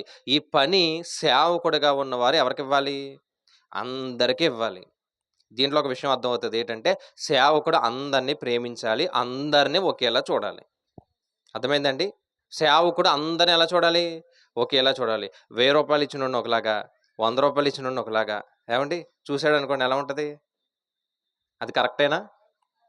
అది కరెక్టేనా? ఏవండీ చక్కగా బిర్యానీ పెట్టినోడిని ఒకలాగా, మామూలు రైస్ పెట్టిన ఒకలాగా చూశాడు అనుకోండి, అంటే సేవకుల్లోనే ఏం లేదు. సేవకుడు ఎప్పుడూ కూడా అండి చెడిపోయిన వాడి దగ్గరికి వెళ్ళి మాట్లాడాలి, నీతిమంతుడి దగ్గరికి వెళ్ళి మాట్లాడాలి. పాడైపోయిన వాడిని కూడా పట్టించుకోవాలి, అలాగే దేవుని కొరకు బ్రతుకుతున్న వాడికి కూడా ఏం చేయాలి, వాడిని కూడా పట్టించుకోవాలి. వాళ్ళకి పని చెప్పాలి. ఎవరికి? దేవుని పనికి రాని వారికి పని చెప్పాలి, అలాగే దేవుని పనికి వచ్చిన వారికి కూడా పని చెప్పాలి. అందుకే ప్రతి సభకి ఏదో ఒక పని అందరికీ ఎందుకిస్తామండి? ఇప్పుడు ప్రార్థనలు ఇచ్చామనుకోండి, అందరికీ ఎందుకిస్తాం? ఒక 10 మందిని సెలెక్ట్ చేసి సంవత్సరం అంతా ఆళ్ళే ఇవ్వచ్చు కదా? లేదు. అందరూ ఏం చేయాలి? అందరూ పని చేయాలి, అందరూ పరిచర్యలో ఉండాలి. అలా ఎప్పుడైతే పరిచర్యలో ఉంటామో అప్పుడు మన జీవితాన్ని మనం మార్చుకుంటాం. నేను ప్రార్థన చేస్తున్నాను కదా, ప్రార్థన చేస్తున్నటువంటి నాలో పాపం ఉంటే ఎలా? పాటలు పాడుతున్నటువంటి నాలో పాపం ఉంటే ఎలా? వాక్యం చెప్తున్నటువంటి నాలో పాపం ఉంటే ఎలా? అంటే నాకు నేను సరి చేసుకుంటూ మిమ్మల్ని కూడా ఏం చేయాలి? సరి చేయాలి. అందుకే మత్తయి 9 ఇందాక చదివాం కదా, 20 వచనం చదివాం కదా. ఎన్నో వచనం? మత్తయి 9:36లో ఆ గొర్రెల మీద కనికరపడ్డాడంట. ఎందుకు కనికరపడ్డాడు అంటే, కాపరి లేదు అని రాయబడ్డది చూడండి. ఏం లేదు? కాపరి లేనటువంటి గొర్రెలు. కాపరి లేదు అంటే కాపరి లేడని కాదు, కాపరి ఉన్నా సరే వారిని సరైనటువంటి పరిచర్యలో నడిపించలేనటువంటి కాపరి. అందుకే దేవుడు వెంటనే కనికరపడి వెంటనే ఒక సందర్భాన్ని చెప్పాడు. కాపరి గురించి మాట్లాడకుండా, కోత ఏమో విస్తారంగా ఉంది, కోసేవారు లేరు. కోత ఎలా ఉంది? విస్తారంగా ఉంది, కోసేవారు లేదు. ఇప్పుడు కాపరి ఏం చేయాలంటే అందరినీ సమకూర్చి ఇదిగో కోత నిమిత్తం వారిని ఏం చేయాలి? బయటికి తీసుకెళ్ళాలి. ఏవండి? వాక్యాన్ని నేర్పించాలి, ప్రార్థనలు నేర్పించాలి. మారని వారిని మార్చడానికి ఏం చేయాలి? వారిని ట్రైన్ చేయాలి. అప్పుడు ఏమవుతుందండి? ఈ భూమి మీద అండి సుమారుగా చాలాసార్లు చెప్పాను, 800 పైన జనాభా ఉందని, 800 కోట్ల పైన జనాభా ఉందంట. అందులో క్రైస్తవులు ఎంత అంటే సుమారుగా ఒక 450 కోట్లు ఉన్నారంట. 450 కోట్ల మంది క్రైస్తవులు ఉన్నారు. అంటే మారని వారు ఎంతమంది ఉన్నారు? ఆ మారని వారిని వదిలేద్దామండి కాసేపు. ఈ 450 కోట్ల మందిలో పరలోకం ఎంతమంది వెళ్తారు? చాలా తక్కువ అండి. సంఖ్య మాత్రం ఎక్కువ ఉంది, కానీ పరలోకం వెళ్ళేవారు ఎంతమంది ఉన్నారు? మరి ఇదంతా కోతే కదా, అంతే కదండి, ఇదంతా కోతే కదా. మరి దీన్ని ఏం చేయాలి? ఎవరు చేయాలి పరిచర్య? ఒక సేవకుడేనా? కాదు. ఎవరు చేయాలి? సేవకుడితో పాటు సంఘమంతా కలిసి చేస్తే కోత ఏమవుతుంది? చాలా ఈజీ అవుతుంది. అందుకే 6 గంటలకు వచ్చిన వారు కోత కోస్తూనే ఉన్నారు, కానీ ఇంకా పని జరగట్లేదు. కోత కోస్తూనే ఉన్నారు, కానీ పని జరగట్లేదు. మరలా వెళ్ళి తీసుకొచ్చాడంట, వాళ్ళు కోస్తున్నారు, అయినా సరే ఇంకా చాలా మిగిలిపోయి ఉంది. మరలా వెళ్ళి పిలిచాడంట, వారు చేస్తున్నారు, అయినా సరే చాలా మిగిలిపోయింది. అంటే ఎంత కోత ఉందో ఒకసారి ఆలోచించండి. ఎంత కోత ఉందంటే మారిన వారు చాలా మంది ఉన్నారండి. ఊరకనే నిల్చుంటారంట, ఊరకనే. మనం ఇలా వస్తున్నప్పుడు ఇక్కడ నిల్చుంటారు కొంతమంది రోడ్ల మీదే. ఎవరు? మనోళ్ళే, భక్తులు. రండి అంటే రారు, కానీ వాళ్ళను కూడా ఏం చేయాలి? జాగ్రత్తగా లాక్కుని రావాలి, దేవుడి దగ్గరికి తీసుకురావాలి, కూర్చోబెట్టాలి. మీరు కూర్చోబెట్టండి, దేవుడు అలా ఖచ్చితంగా వాళ్ళని ఏం చేస్తాడు? దేవుడే నడిపించుకుంటాడు. కానీ కూర్చోబెట్టేటటువంటి బాధ్యత ఎవరి మీద ఉందంటే మన మీద ఉంది. ఏమండి? ఇంకా చదువుదాం. ఏమండి? పని చాలా ఉంది, కోసేవారు ఏమైపోయారు? తక్కువగా ఉన్నారు. కాబట్టి దేవుడు అందరిని ఏం చేస్తున్నాడు? రండి అని పిలుస్తానే ఉన్నాడు. ఎన్నిసార్లు పిలిచాడంటే 20 అధ్యాయంలో 5 సార్లు పిలిచాడంట. పొద్దున్నే వెళ్ళాడంట, ఆయన పిలిచాడు. పొద్దున్నే వెళ్ళగానే మాత్రం కొంతమంది ఉన్నారు. పొద్దున్నే వెళ్ళగానే కొంతమంది ఉన్నారా లేదా? దేని కొరకు ఉన్నారు? పని కొరకు ఉన్నారు. అంటే దేవుడి పని మీద ఆసక్తి కొంతమందికి ఉంది. కొంతమందికి ఏమి లేదు. 9 గంటలకు వెళ్ళినప్పుడు ఊరక నించున్నారు కాబట్టి పిలిచాడు. అంటే వాళ్ళకి ఆసక్తి లేదు, నిజానికి ఆసక్తి లేదు. సరదాగా కూర్చున్నారంట సంత వీధుల్లో, కానీ దేవుడు వాళ్ళని కూడా పిలిచాడు. కానీ నిజానికి ఆసక్తి ఎవరికి ఉంది? చెప్పండి, ఆసక్తి ఎవరికి ఉంది? 6 గంటలకి ఎప్పుడైతే వెళ్ళాడో పని కొరకు కూర్చున్నారు కదా, వారికి మాత్రం ఆసక్తి ఉంది. 5 గంటలకు వచ్చినోడికి ఆసక్తి లేదు, తర్వాత 3 గంటలకు వచ్చినోడికి ఆసక్తి లేదు, 12 గంటలకు వచ్చినోడికి ఆసక్తి లేదు. కానీ పని ఉంది, చేస్తారా, ఎంతో కొంత ఇస్తాను అంటే సరే పనే కదా అని వచ్చారు అంతే. నిజానికి పని చెయ్యాలని ఆసక్తి లేదు, కానీ వచ్చిన తర్వాత మాత్రం ఏం చేస్తున్నారు? పని చేస్తున్నారు. మొత్తం పని అంతా అయిపోయిందంట, చీకటి అడిపోయింది కదా. 6 గంటలకు క్లోజ్ చేసేయాలి ఏ పనన్నా. అంతే కదండి. 6 గంటలకు క్లోజ్ చేయాలి. అదేంటో కానీ క్రైస్తవులు మనం 6 గంటలకు క్లోజ్ చేయం పని. రాలేదండి అంటే ఇంకా పని ఉందండి అంటారు. ఎన్ని గంటలకి? నేను 9:30 పలహారం అయిపోయిన తర్వాత ఏమంటే రాలేదంటే పని ఉందండి అంటారు. ఇంకా 9:30 వరకు ఏం పనులు ఉంటాయి నాకు అర్థం కాదు. అంటే 9:30 వరకు ఉంటాయండి పనులు? మీ డ్యూటీ టైం చెప్పండి ఎవరన్నా. మీరు పనులకి వెళ్తారు కదండి, డ్యూటీకి వెళ్తారు కదా, మీ డ్యూటీ టైం చెప్పండి. 5 గంటలు ఒకరు చెప్పారు. ఇంకా అంటే మీరు వెళ్ళే టైం కాదండి, మీ మొత్తం టైం చెప్పమంటున్నాను. మీ మొత్తం టైం గట్టిగా ఉంటే ఎన్ని గంటలు ఉంటుంది? ఒక 8 గంటలు ఉంటుందండి, అంతేనా? ఎవరి టైం అన్నా కానివ్వండి 8 గంటలే ఉంటుంది. అంటే 8 గంటలే పని చేస్తాం, అదే రూల్ అది. దాని తర్వాత ఎవరు పని చేయరు. మనం కూలి పనులు చేసుకుంటాం కాబట్టి యజమాని కొంచెం ఇబ్బంది పెడితే ఒక గంట చేసి వస్తామేమో అంతే, అంతకు మించి ఏముండదు. రోజు చేస్తామా? రోజు చెయ్యు. వీళ్ళు కూడా పని అయిపోయిందంట, 6 గంటల పని అయిపోయింది. పని అవ్వగానే ఏమి ఇవ్వాలి? కూలి ఇవ్వాలి. ఇప్పుడు కూలి యజమాని దాచుకున్నాడు అనుకోండి, అది కరెక్ట్ కాదని దేవుడు చెప్పాడు. చూద్దాం ఒక మాట, లేవికాండం. ఒకవేళ మీలో ఎవరన్నా కూలికి పెట్టుకున్నారనుకోండి, ఏమంటే టైంకి డబ్బులు ఇచ్చేయండి. లేవికాండం 19వ అధ్యాయం 13వ వచనం. నీ పొరుగు వాడిని హింసింపకూడదు, వాడిని దోచుకొనకూడదు. కూలివాని కూలి మరునాటి వరకు నువ్వు ఉంచుకోకూడదు. ఎప్పటి వరకునంట? కూలివాని కూలి ఎప్పటి వరకు? రేపటి వరకు ఉంచుకోకూడదంట. లేవికాండం 19:13 చదువు. ఇంకో మాట కూడా చూద్దామా, ద్వితీయోపదేశకాండం 24:15. ఏమంటే ఎందుకు ఈ మాట చెప్తున్నానంటే, బైబిల్ ఎంత గొప్పది అని చెప్పడానికి చాలా ఆధారాలు ఉన్నాయి. మన జీవితంలో మనం ఎలా బ్రతకాలి అని చెప్పడానికండి ఖచ్చితంగా బైబిల్ దగ్గరకు రావాలి. ద్వితీయోపదేశకాండం 24వ అధ్యాయం 15వ వచనం. సూర్యుడు అస్తమింపక మునుపు వానికి ఇయ్యవలెను, వాడు భేదవాడు కనుక దాని మీద ఆశ పెట్టుకొనను. వాడు నిన్ను బట్టి యెహోవాకు మొరపెట్టును అన్నాడు. ఇంక 14 నుంచి చూద్దామండి, ఇంకా పైనుంచి చూద్దామా. నీ సహోదరులనేమి నీ దేశమందలి నీ గ్రామములోనున్న కూలి వాణిని బాధింపకూడదు. ఏనాటి కూలి ఎప్పుడు ఇవ్వాలంట? ఆనాడే ఇవ్వలను. సూర్యుడు అస్తమింపక మునుపు వానికి ఇవ్వలను, వాడు భేదవాడు కనుక దాని మీద ఆశ పెట్టుకొని ఉండును. వాడు నిన్ను బట్టి యెహోవాకు మొరపెట్టినేమో, అది నీకు పాపం. అంటే ఒక 1000 రూపాయలుగా ఎవరన్నా కూలి పని కట్టుకున్నాను అనుకోండి, నేను సాయంత్రం కూలి అంటే పని అవ్వగానే నేను ఏం చేయాలి? 1000 రూపాయలు ఇచ్చేయాలి. ఎందుకంటే ఇక్కడ నేను ధనవంతుణ్ణి, ఎందుకంటే నేను కూలికి పెట్టుకున్నాను కాబట్టి నేను ధనవంతుణ్ణి. కూలికి వచ్చినవాడు ఎవడంట? రాయబడ్డది అక్కడ. కూలికి వచ్చినవాడు ఎవరంట? బీదవాడు. పెట్టుకున్నవాడు ఎవరు అంటే, వాడి దృష్టిలో పెట్టుకున్నవాడు ఎవరు? ధనవంతుడు. ఇప్పుడు వాడు ఏం ఆశ పెట్టుకుంటాడు? మనకు కరెక్ట్గా పని అయిపోవాలని ఆశ పెట్టుకుంటాం, అంతే కదండి. మనకు కరెక్ట్గా ఏమవ్వాలి? పని అయిపోవాలి, అది మన ఆశ. వాడి ఆశ ఏంటి? వాడి ఆశ ఏంటంటే సాయంత్రం పని అవ్వగానే చేతులు డబ్బులు పడతాయి, అది మన ఆశ, అంతే కదండి.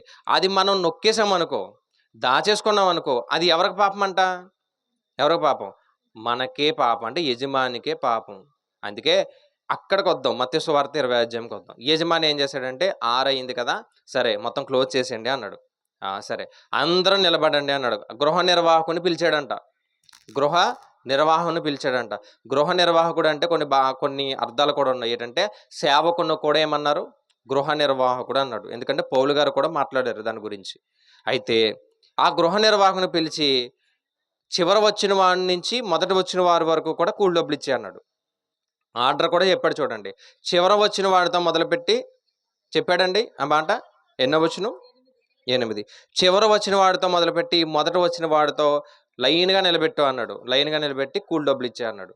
చివర వచ్చిన వాడికి ఒక ధ్యానారం ఇచ్చాడంట. 5 గంటలకు వచ్చాడు, గంట పని చేశాడు అంతే. ఎన్ని గంటలకు వచ్చాడు? 5 గంటలకు వచ్చి 1 గంట చేశాడు పని, చీకటి అడిపోయింది. ధ్యానారం ఇచ్చాడు.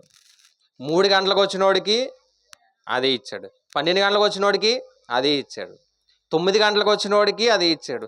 ఫస్ట్ వచ్చిన వాళ్ళు ఉన్నారు కదా, బహుశా 6 గంటలకి 9 గంటలకు వచ్చిన వాళ్ళు లాస్ట్న ఉన్నారు. వాళ్ళు అనుకుంటున్నారంట ఏమని, మాకు ఇంకో ధ్యానారం వస్తుందేమో అనుకుంటున్నారంట. కానీ వాళ్ళకు కూడా ఏమి ఇచ్చాడు? అదే ధ్యానారం ఇచ్చాడు. అప్పుడు వీళ్ళకి కొంచెం అసూయ కలిగింది. వెంటనే అసూయ కలిగి, అదేంటయ్యా, ఏంటి గంట పని చేసినోడికి అదే కూలా? ఒక గంట పని చేసినోడికి ఏంటి అదే కూలి? పొద్దున్నొచ్చి నేను ఎండలో కష్టపడ్డాను కదా, ఇంత ఎండలో కష్టపడినప్పుడు నాకేమి ఇవ్వాలి? నాకు 2 దేనారాలన్నా ఖచ్చితంగా ఇవ్వాలా లేదా అని గొడవ పెట్టాడు, అన్యాయంగా మాట్లాడాడు. కడుపు మంట అని రాయబడ్డది అక్కడ. కడుపు మంట అని రాయబడ్డదండి. కడుపు మంట కలిగిందంట, అంటే మచ్చరపడ్డాడంట. అప్పుడు యజమాని పిలిచి, అయ్యా పొద్దున్న నిన్ను పిలిచినప్పుడు నీకేం చెప్పాను? ఇంకో ఉదయం నుంచి సాయంత్రం వరకు పని చేయాలి, నీకు దేనారం ఇస్తానని ఇచ్చానా లేదా? ఇచ్చాను. మరి మధ్యాహ్నం వచ్చిన వాడికి నా ఇష్టం, చెప్పాను వాడికి నాకు నచ్చింది ఇస్తానన్నాను, నా దగ్గర ఉంది కాబట్టి ఇచ్చాను. పని అయిపోయింది కదా త్వరగా, కాబట్టి నేను ఇచ్చాను. 5 గంటలు వచ్చిన వాడికి వాడు గంటే పని చేశాడు, అయినా సరే నాకు నచ్చింది కాబట్టి నేనేం చేశాను, నేను ఇచ్చాను. అంటే దీన్ని బట్టి నేను అన్యాయస్తున్నా అని అడిగాడు. చూడండి, మళ్ళీ చదువుదాం ఆ మాట. మత్తయి గారు రాసిన సువార్త 20వ అధ్యాయము చివరికి వెళ్తే 13 చూద్దాం. అందుకు అతడు వారిలో ఒకరిని చూసి, స్నేహితుడా, నేను నీకు అన్యాయం ఏమీ చేయలేదు కదా. నీవు నా యొద్ద 1 దేనారానికి వచ్చావు, నీ సొమ్ము నీవు తీసుకొని పోయావు. నీకు ఇచ్చినట్టే కడపడ వచ్చిన వీరికి నేనేం చేశాను? వారికి ఇచ్చాను. తర్వాత, నాకు ఇష్టం వచ్చినట్టు నా సొంత సొమ్ముతో చేయటం న్యాయం కదా. నేను మంచివాడైపోయినందుకు నీకు ఎలా ఉంది? కొంతమంది మంచివాళ్ళు అయిపోతే కొంతమందికి పడదు, కడుపు మంట ఉంటుంది, అంతే కదండి. కొంతమంది మంచిగా ఉన్నారనుకోండి, కొంతమందికి ఎలా ఉంటుంది? గ్యాస్ట్రిక్ వచ్చేస్తూ ఉంటుంది, అదే కడుపు మంట వస్తూ ఉంటుంది అన్నమాట అండి. అంటే ఒకడు బాగుపడితే మనం ఏం చేయలేం, తట్టుకునేటటువంటి గుణాలు కొంతమందిలో కనిపించవు. ఇప్పుడు తను ఎలా అయితే వచ్చాడో అది తీసుకుని వెళ్ళాడా లేదా? వెళ్ళాడు. అలా చెబుతూ చివరి ఒక మాట చెప్పాడు ఆయన. ఏమనంటే, మొదటి వారు ఏమైపోయారంట? కడపటి వారు అయిపోయారు. కడపటి వారు ఏమైపోయారు? మొదటి వారు అయిపోయారంట. ఎందుకు మరలా అదే విషయాన్ని ఎత్తాడు ఆయన అంటే, సంఘాలలో కూడానండి ప్రాధాన్యత కోరేవారు చాలామంది ఉన్నారా లేదా? సంఘాలలో కూడా ప్రాధాన్యత, ఆధిక్యత కోరేవారు చాలామంది ఉన్నారు. మేము ఎప్పటి నుంచో ఉన్నామండి, మాకు ఎవరా అంటారు కొంతమంది. మేము ఎప్పటి నుంచో ఉన్నామండి, మాకు ప్రార్థన ఎవరా అంటారు కొంతమంది. వాళ్ళకి ఎందుకు ఇచ్చారండి అంటారు. ఇప్పుడు వాళ్ళు సంఘంలోనికే వచ్చారు. వాళ్ళు ఎందుకు వచ్చారు? పరలోకం వెళ్ళడానికి వచ్చారు. మీరు 10 సంవత్సరాల క్రితం దేని కొరకు వచ్చారు? పరలోకం గురించి వచ్చారు. ఏమండి? అంతే కదా. నిన్న వచ్చినోడు పరలోకం గురించి వచ్చాడు, 10 సంవత్సరాల క్రితం వచ్చినోడు పరలోకం గురించి వచ్చాడు. ఒకవేళ ఇంకా ఎక్కువ అనుకుంటే 20 సంవత్సరాల క్రితం వచ్చినోడు దేని గురించి వచ్చాడు? పరలోకం గురించి వచ్చేవాడు, అంతే కదా. కానీ మనకి ఏమున్నాయంటే, ఇప్పుడు మనలో మనకి ఏమొచ్చేసి, వాళ్ళకి ఎందుకు ఇచ్చారు ప్రార్థన, వీళ్ళకి ఎందుకు ఇచ్చారు పాటలు, వీళ్ళకి ఎందుకు ఇచ్చారు ఇది, వీళ్ళకి ఎందుకు ఇచ్చారు అంటే, అందరూ వాడబడాలని ఎవరు చెప్తున్నారు ఇక్కడ?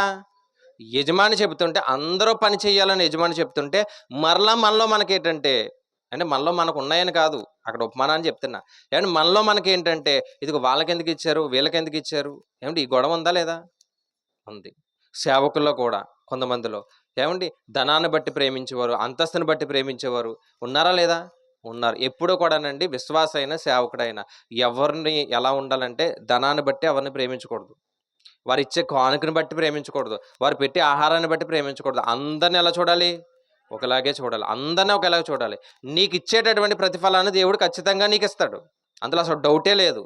నీకు ఏమి ఇవ్వాలో దేవుడు ఇస్తాడు, నువ్వు అలాగే ఉండు. అలాగే నువ్వు పనికొచ్చినప్పుడు నీకు దేవుడు పని ఇచ్చాడు కాబట్టి ఆ పని నువ్వేం చేయాలి?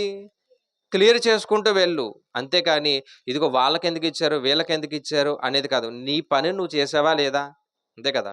ఉదయం వచ్చాడంట, ఎండలో కష్టపడు, నీకేమిచ్చాడు? పరలోకమే. ఏమండి దీనికంటే మంచిది చెప్పాడండి, వాళ్ళకి అర్థం కావడానికి చెప్పాడు ఇది. కానీ దీనికంటే మంచిది ఒక మాట చెప్పాడు 19వ అధ్యాయంలో.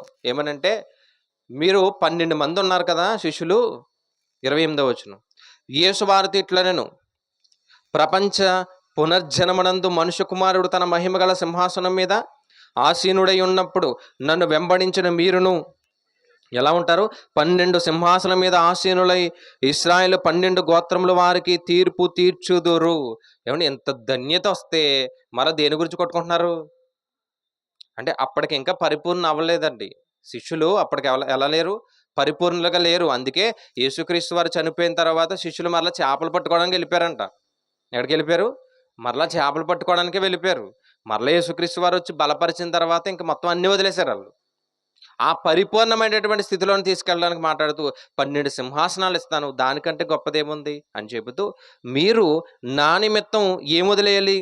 సమస్తాన్ని విడిచిపెడితే ప్రతి వాడును ఎంత పొందుకుంటాడు? 100 రెట్లు పొందుకుంటాడంట. ఎంత? 100 రెట్లు పొందుకుంటాడంట. అంటే ఒక్క రూపాయికి 100 రూపాయలు వడ్డీ మాట. అంతే కదండి. 100 రెట్లు అంటే చిన్న పనికి దేవుడు ఏమిస్తాడు?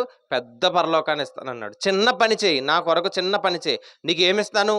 మహాలోకాన్ని ఇస్తానన్నాను. కానీ ఆ మహాలోకాన్ని పొందడానికి వచ్చినటువంటి మనలో ఏముందంటే మరలా కడుపు మంట, మత్సరం, అసూయ, ద్వేషాలు, వాళ్ళకెందుకు వీళ్ళకెందుకు అనే గొడవలు, ఏవండి భేదాలు, ఇవన్నీ మనలో వచ్చి ఏమైపోయారో తెలుసా అండి?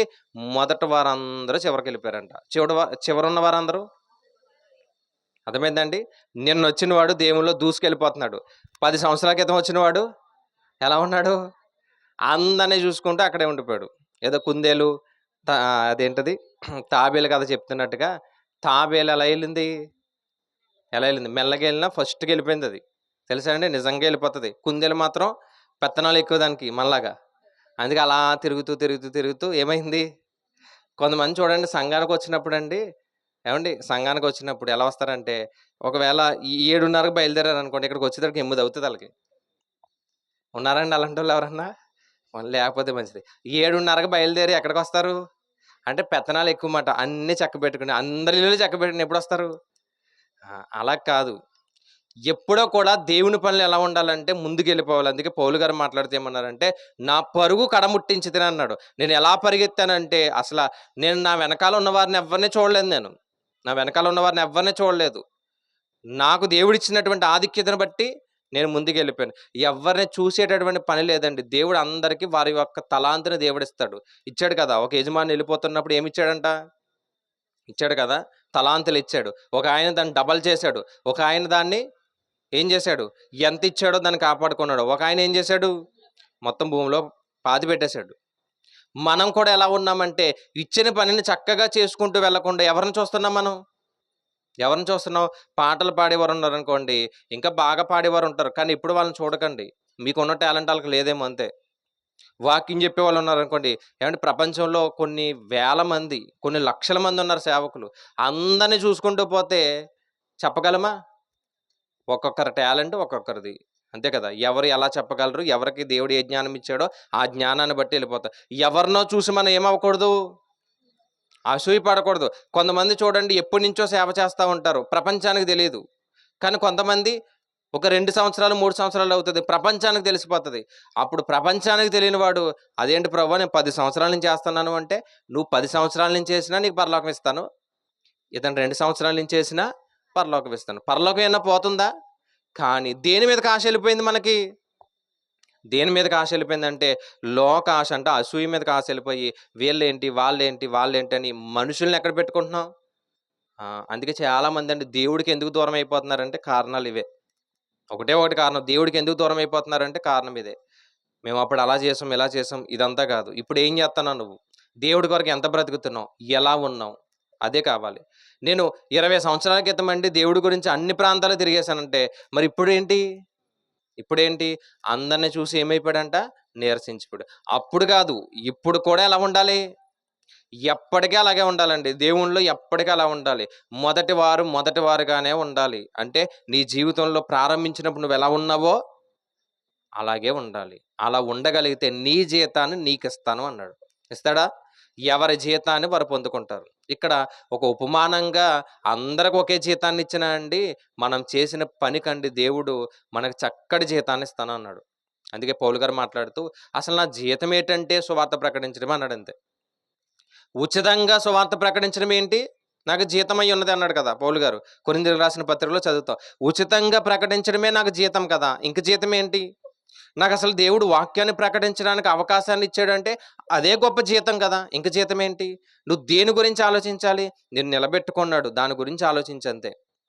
దేవుడు ఈరోజు ప్రార్థన అవకాశాన్ని ఇచ్చాడంటే ఏమండి ఆయన ఆలోచనలు ఉంది కాబట్టి మనం ఉన్నాం. ఇలా ఆలోచించుకుంటూ వెళ్ళిపోతే ఎవరి మీద ఆధారపడం, ఎవరిని చూడం. నీ పని ఏంటో నువ్వేం చేయాలి? చేసుకుంటూ ముందుకెళ్ళిపో అంతే. అలా కాకుండా నువ్వు వెనక్కి వెళ్ళిపోయావు అనుకో, ఇంకెక్కడ ఉంటావు? ఇంకే వెనకాల ఉంటావు. అందుకే కట్టుకుంటున్నారంట దేన్ని? చూద్దాం, ఒక మాట చూద్దాం. కొరింథీయులకు రాసిన మొదటి పత్రిక 3వ అధ్యాయంలో అనుకుంటా ఒక మాట ఉంటుందండి. ఒకడు బంగారంతోనూ వెండితోనూ కట్టుకున్నాడని రాయబడ్డ చూడండి. ఎన్నో అధ్యాయం అమ్మా? 3వ అధ్యాయం 12వ వచనం. ఎవడైనను ఆ, చదువుదామండి, 11 నుంచి చూద్దాం. వేయబడిన తప్ప మరి ఒక పునాది ఎవడను వేయనేరడు, ఈ పునాది క్రీస్తే. ఎవరు కట్టాలన్నా ఎక్కడ కట్టాలి? క్రీస్తు అనే బండ మీదే కట్టాలి. అయితే ఒకడు ఎలా కడుతున్నాడు చూడండి. ఎవడైనా ఈ పునాది మీద బంగారము, వెండి, వెలగల రాళ్ళు, కర్ర, గడ్డి, కొయ్య, కాలు మొదలైన వాటితో కట్టిన వాని వాని పని కనబడును, ఆ దినమున దాన్ని తేటపరచును, అది అగ్ని చేత బయలుపరచబడును, మరియు వాని వాని పని ఎట్టుదో దానిని అగ్నియే పరీక్షించును. పునాది మీద ఒకడు కట్టిన పని నిలిచిన ఎడల వాడు జీతం పుచ్చుకొనును, ఒకని పని కాల్చివేయబడిన ఎడల వానికి నష్టము కలుగును. పునాది మీద కడుతున్నప్పుడంట ఒకడి పని నిలిచిందనుకోండి, దేవుడు వచ్చే వరకు మీకు ఏమిస్తాడు? జీతం ఇస్తాడు. దేవుడు వచ్చేలోపు నువ్వు కట్టినటువంటి ఆ ఇల్లు ఏదైతే ఉందో అది కూలిపోయింది అనుకో, నీ పని అంతా నాశనం అయిపోయింది అనుకో, నీకు జీతం వస్తుందా? జీతం రాదు. అందుకే జయించిన వారికి నేను వచ్చినప్పుడు ఏమిస్తాను? జీతాన్ని పట్టుకొస్తాను అన్నాడు. దేవుడి దగ్గర ఉన్నటువంటి ఆ జీతం మనకి ఇస్తాడంట. ఆ జీతాన్ని పొందుకోవాలంటే నువ్వు సంఘంలో ఏం చేయాలి? కోత చాలా ఉంది సంఘంలో, ఉందా లేదా? ఉందా లేదండి?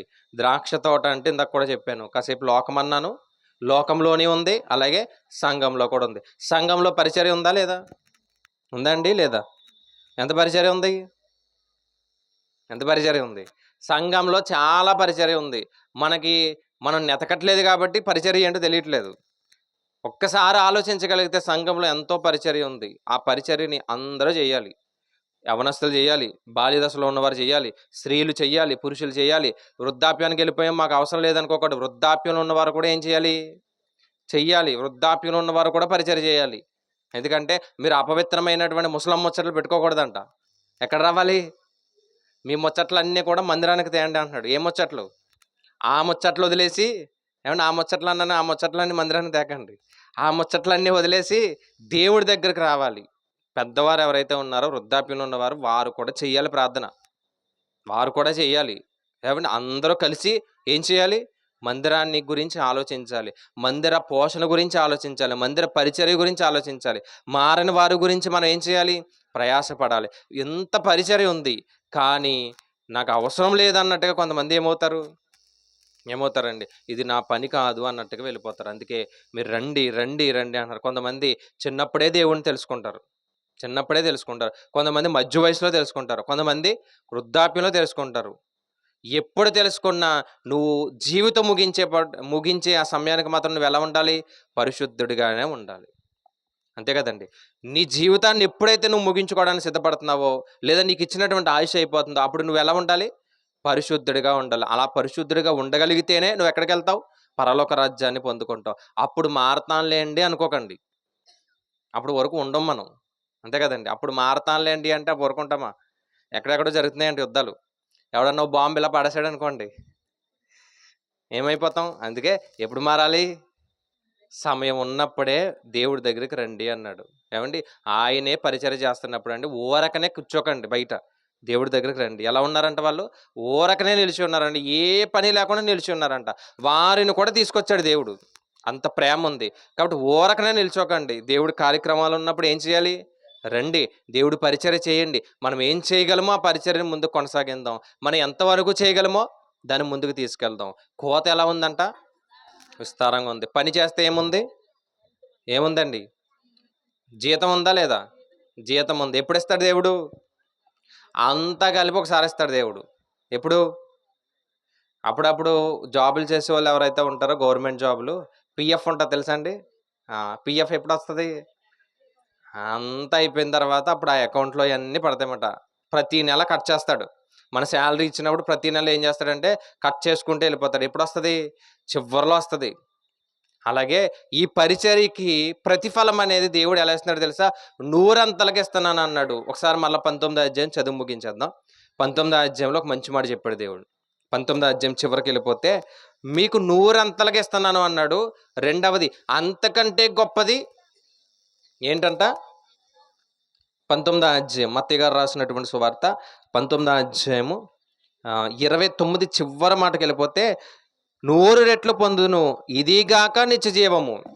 ఇదిగాక నిత్యజీవము అంటే 2 ఉన్నాయా? 2 ఉన్నాయి. కొంతమంది బోనస్ కూడా ఇస్తూ ఉంటారు కొంతమంది.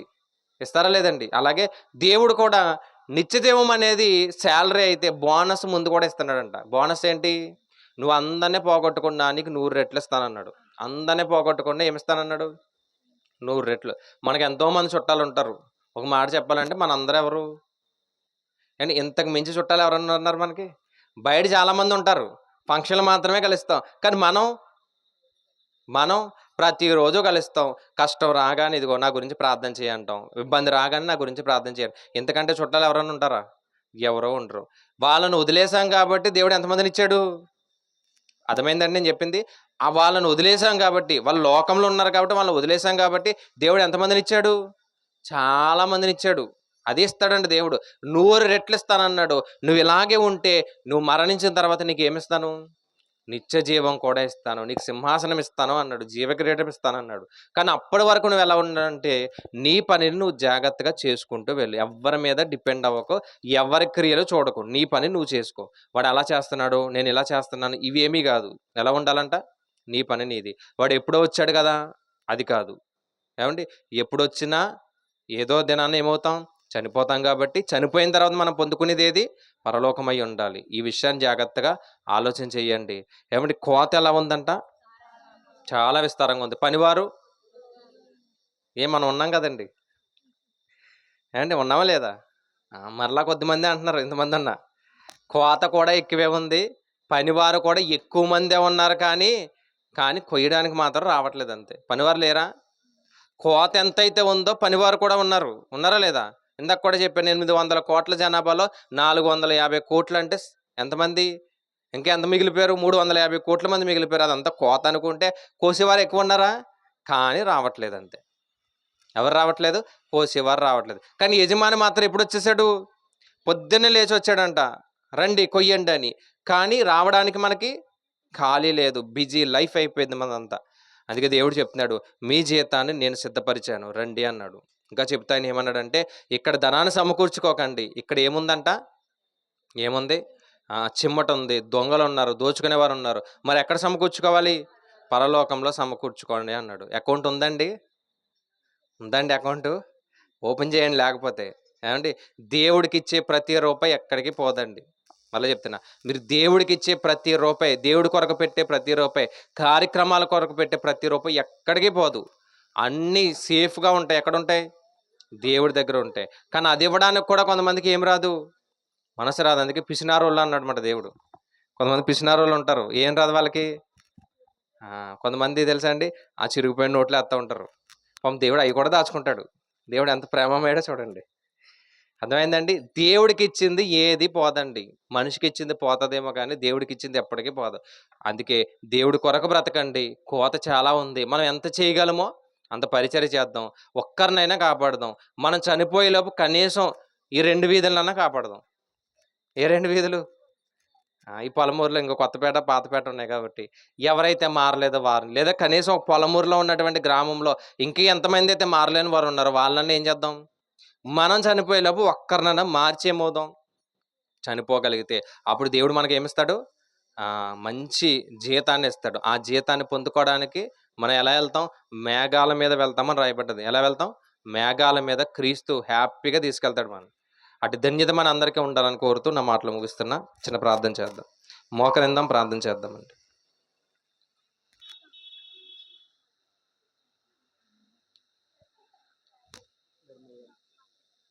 మోకరిందామండి, ప్రార్థన చేద్దాం. ఇప్పటి వరకు విన్న వాక్యాన్ని బట్టి కోత చాలా ఉందని, పనివారు మాత్రం చాలా తక్కువ మంది ఉన్నారని,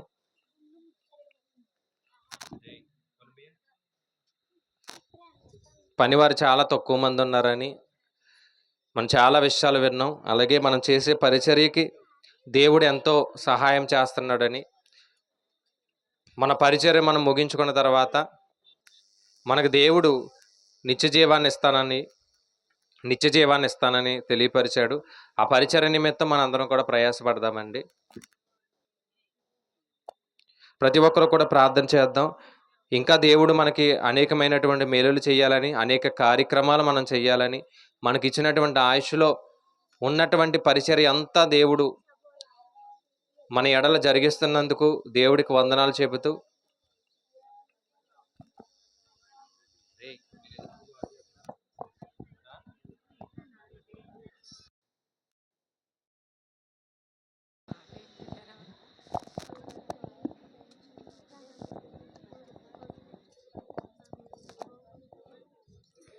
ఈ క్షణమే ఈ క్షణమే నీకై ప్రాణం పెట్టిన యేసుని తెలుసుకో,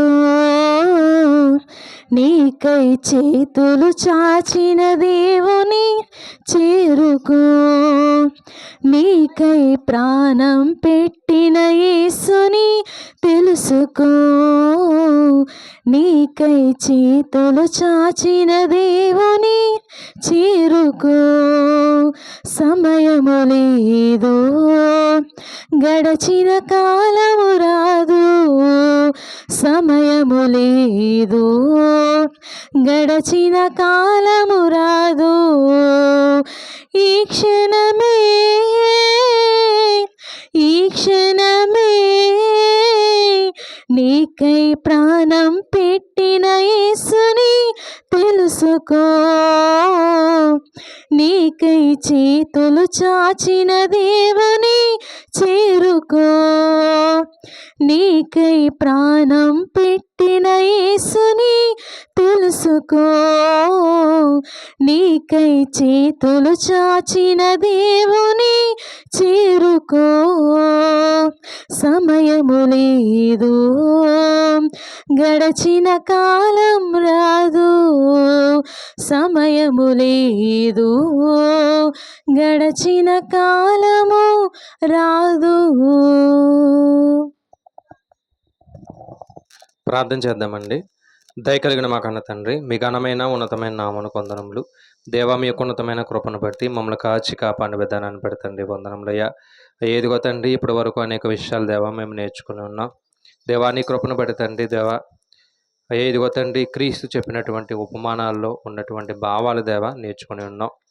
నిజమే తండ్రి దేవా, నీ కొరకు తండ్రి మేము చేస్తున్నటువంటి పరిచర్యకి అయ్యా మాకు వచ్చేటటువంటి ప్రతిఫలం ఏంటి అని అయ్యా పేతురు గారు అడిగినప్పుడు తండ్రి, నూరంతరం మీరు పొందుకుంటారని, అంతకంటే గొప్ప ధన్యత పరలోక రాజ్యం ఉందని తెలియపరిచారు దేవా.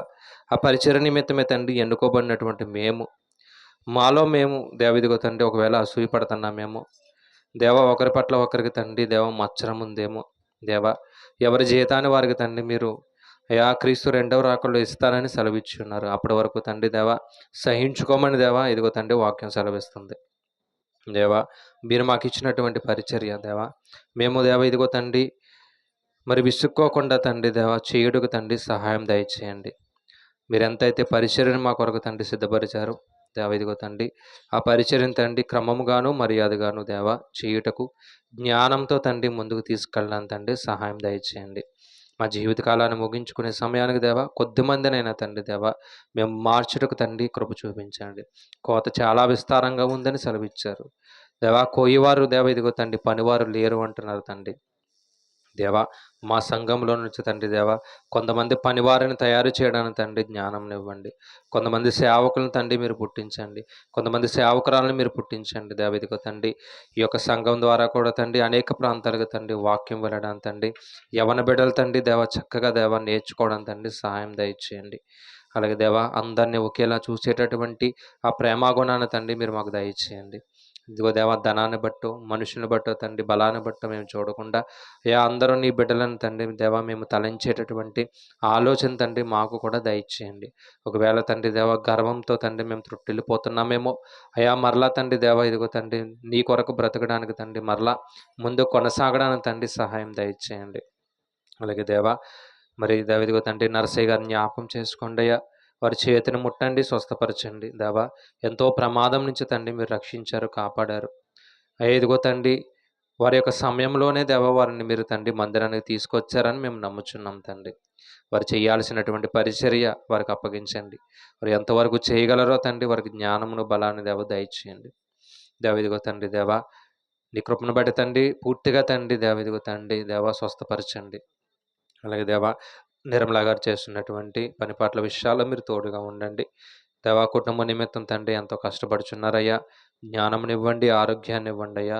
అలాగే తండ్రి వారి యొక్క తల్లిదండ్రులు కూడా జ్ఞాపకం చేసుకోండి. దేవాలయ తండ్రి నర్సయ్య గారి తల్లిదండ్రులు జ్ఞాపకం చేసుకోండి. వారికి కూడా మంచి ఆరోగ్యాలు ఇవ్వండి. అలాగే తండ్రి వారిని ప్రేమించి ఇచ్చినటువంటి బిడ్డలు కుమారుని కూడా తండ్రి బలపరచండి. అలాగే దేవా సిద్ధయ్య గారిని మరియమ్మ గారిని కూడా జ్ఞాపకం చేసుకోండి అయ్యా. గృహాన్ని కట్టుకోవడానికి సిద్ధపడుచున్నారు. కావలసినటువంటి ధన సహాయాన్ని సమకూర్చండి. వారి కుటుంబాల్లో కూడా కొద్దిపాటి సమస్యలు, ఇరుకులు, ఇబ్బందులు ఉన్నాయి. వాటన్నిటిని కూడా తండ్రి చక్కగా తండ్రి తీర్చుకొని మరలా నీ కొరకు తండ్రి దేవా బ్రతుకుడు తండ్రి సహాయం దయచేయండి. వారిని ప్రేమించి ఇచ్చినటువంటి బిడ్డలను కూడా దీవించండి, ఆశీర్వదించండి. వాక్యం ద్వారా వారి జీవితాలను తండ్రి మీరు కట్టండి. అలాగే తండ్రి శాంతి గారిని వారి కుటుంబాన్ని కూడా జ్ఞాపకం చేసుకోండి. అభి విషయంలో కూడా దేవా మీరు తోడుగా ఉండండి. అలాగే తండ్రి 10th క్లాస్ ఎగ్జామ్స్ రాస్తుండగా తండ్రి బిడ్డ కూడా మీరు తోడుగా ఉండి నడిపించండి. అలాగే సాత్వికను కూడా జ్ఞాపకం చేసుకోండి. వీరందరూ జ్ఞాపకం చేసుకోండి. బిడ్డలు తండ్రి రాస్తున్నటువంటి ఆ యొక్క పరీక్షల్లో దేవ మీరు తోడుగా ఉండండి. దేవ కూడి వచ్చినటువంటి ప్రతి కుటుంబాన్ని పేరు పేరున దీవించి ఆశీర్వదించి మరలా రేపటి దినాన్న అనేక విషయాలు నేర్చుకోవడం తండ్రి సహాయం దయచేస్తారని తండ్రి కోరుచు ఈ యొక్క ప్రార్థన క్రీస్తునామను బట్టి అడిగి వేడుకుంటున్నాం పరమ తండ్రి. ఆమేన్. తండ్రి అయినటువంటి దేవుని ప్రేమ, యేసుక్రీస్తు వారి యొక్క కృప, పరిశుద్ధాత్మ దేవుని యొక్క సహవాసం ఈ యొక్క కుటుంబానికి కూడి వచ్చినటువంటి ప్రతి కుటుంబాలకి సదాకాలము తోడుగా ఉండి నడిపించునుగాక. ఆమేన్. ఆశీర్వాదంబుల్ మా మీద వర్షింప చేయుమీషా, ఆశతో నమ్మియున్నాము.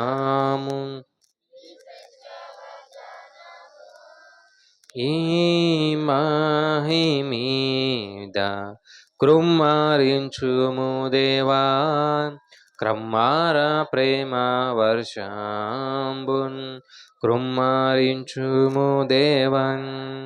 ఆమేన్. అందరికీ వందనాలండి.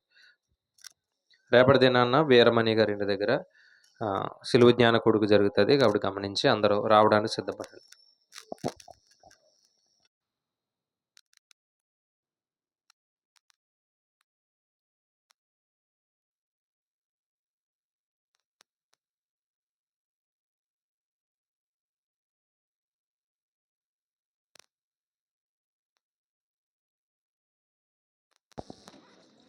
హల్లెలూయా.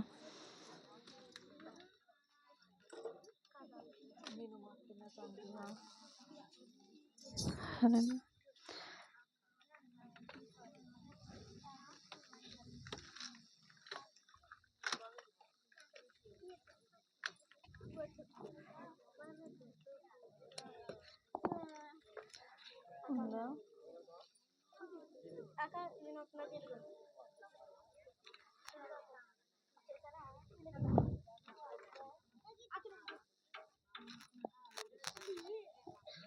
నేను మాత్రమే నేనమ్మానయ్యా,